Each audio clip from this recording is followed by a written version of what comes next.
করো তোমার জন্য এখন মামলা খেলে তোমার হিসেবে তো মামলা খাওয়ার কথা কাজ করবে। মামলা যদি খাইতে চাও তাহলে তো এটা প্রোডাক্টিভ এলাকা। তুমি বারবার এখানে আসতেছো কোনো রকম কোনো কিছু চাই না, কোনো রকম ওয়ার্নিং দেওয়া নাই, বলা নাই, কোয়া নাই, তুমি আসছো তুমি একই কাহিনী করবে। তোমাদের তো আমরা ওইটা দেওয়ার ব্যবস্থা করে ইয়ে করতেছি, চেষ্টা করতেছি। এখন এটা তো আমার উপরে থাকতেছে না। তারপরেও যদি এখন তুমি যদি মনে করো যে তোমার মতো করে চলছে ভাই, তুমি এটা করতেছো তো মানে বুঝছো, তুমি নিজে হচ্ছে 365 দিন প্রায় তোমরা ট্রেনিং চাইছো, পুলিশের আইন কারণ সবই জানো, এখানে কোন এলাকা সেটাও ভালো করে। তারপরে বুঝতেও তুমি প্রতিদিনই এখানে আসছো। তোমার এখানে না, আমি যেটা বলতে চাচ্ছি সেটা শোনো, এটা যখন করবে তোমার দেখা থেকে ওরা নাকি আরো কিছু লোকজন মানে এই যে আরো বহু লোকজন আসবে। তোমারটা আগে কাজটা করো, তোমার এটাতে বসো তুমি। স্যার আমাদেরকে যে আশ্বস্ত করছিলেন আমরা তো 1 সপ্তাহ পরে আসছি স্যার, আমরা তো বলছিল যে 1 সপ্তাহ পরে আমি স্যার আমাদের তো কোনো আপডেটই জানা, আমরা বহুভাবে ট্রাই করছি কিন্তু আমাদেরকে তো কোনো ফলাফল বা কোনো জিনিস হবে সেটা তো তোমার হচ্ছে একটা সিস্টেম আছে। আমি কি মনে করছি আমার সাথে কথা বললেই আমি তোমার সাথে আর্গুমেন্টে গেলে তুমি এখানে আসলে তোমার তো এই ওইটা যদি এত বুদ্ধিমান থাকতো তোমরা তাহলে তো আমাদের সাথে কথা বলতো। কালকে কথা বলি স্যার আমরা চাকরি করতে চাই, আমাদের তখন আশ্বস্ত করি না বা আমাদের কোনো আপনি দোকানে তখন আমি হয়তো ফলো ব্যাটা নেওয়ার চেষ্টা করবো। তুমি যে আসতেছো তুমি কি মনে করতেছো এটা কি ভালো কাজ করতে পারবে? পুলিশের এই অবস্থা মানে এখন যে অবস্থা আছে এমনিতে একটা ইয়ে কথা আছে, এই অবস্থা না আমরা তো স্যার এখানে থাকতাম না স্যার, আমাদের অবস্থা তো আরে আবার কথা বলে বেশি বলতেছি একটা ইয়ে বলা রাখতে।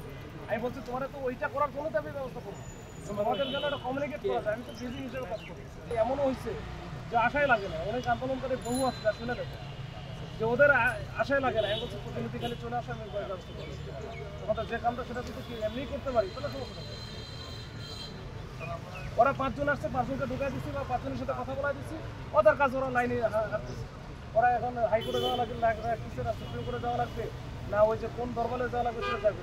এদিকে রাস্তা থেকে সব কিছু হয় না, রাস্তা একটা পার তুমি জানান দিছো রাস্তা পাশে। ঠিক আছে স্যার, আমরা তো 43 বিসিএস বা ওরা কি করছে, ওরা কিছু তোমার মতো এইভাবে এসে দাঁড়াচ্ছে ভাই, ওই যে মাথায় পড়তে থাকলে ওরা এমনি দিচ্ছে, মাথায় পড়তে থাকলে জায়গা মতো পড়া।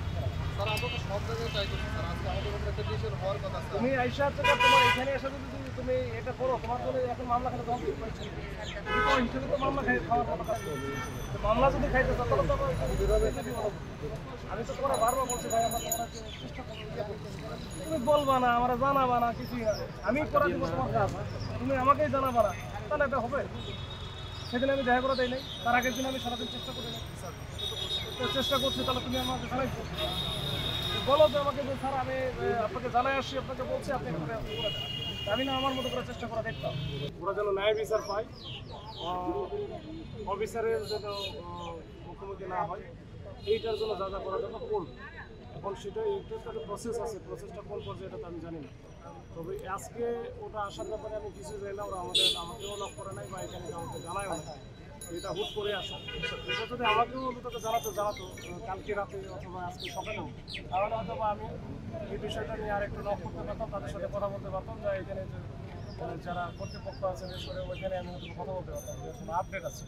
কিন্তু এই হুট করে আসার কারণে যেটা হয়েছে যে এটা তো আসলে একটা প্রোডাক্টিভ এরিয়া, এই প্রোডাক্টিভ এরিয়াতে যদি আমরা যে যার মতো করি যখন তখন এসে দাঁড়ায় যায়, এটা আসলে কোনোভাবেই তো আসলে কেউই এটা তাহলে সবাই বাংলাদেশের সবাই এখানে চলে আসবে, এটা প্রোডাক্টিভও থাকবে না, এর কোনো হচ্ছে